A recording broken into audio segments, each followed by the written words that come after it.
On commence par un travail élémentaire qui est bien sûr la création des points.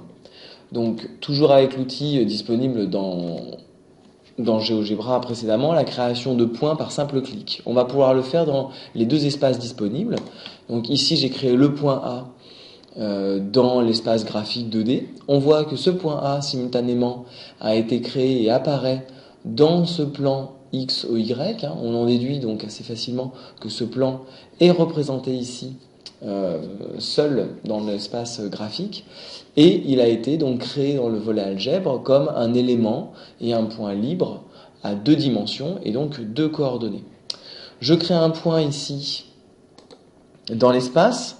Je peux remarquer que je n'ai pas la possibilité de le créer n'importe où, mais simplement sur les axes. Ici, on va changer la souris, le curseur, ou directement dans le plan. Donc j'ai créé B, simultanément vous l'avez vu apparaître dans le volet graphique, et dans le volet algèbre, il apparaît à l'aide de 3 coordonnées. Sa cote est fixée à 0.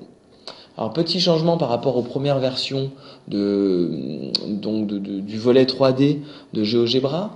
L'objet ici A, qui a priori est un point libre du plan, va être en fait transformable en un objet libre de l'espace.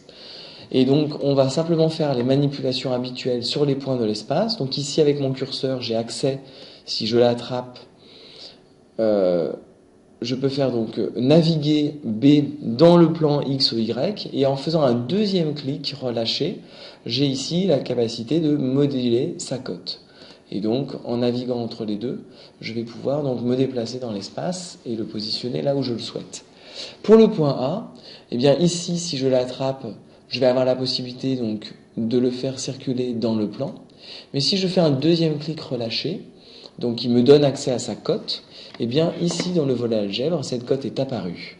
Elle a été donc créée par GeoGebra, et ce point A maintenant est devenu un objet libre et un point libre de l'espace.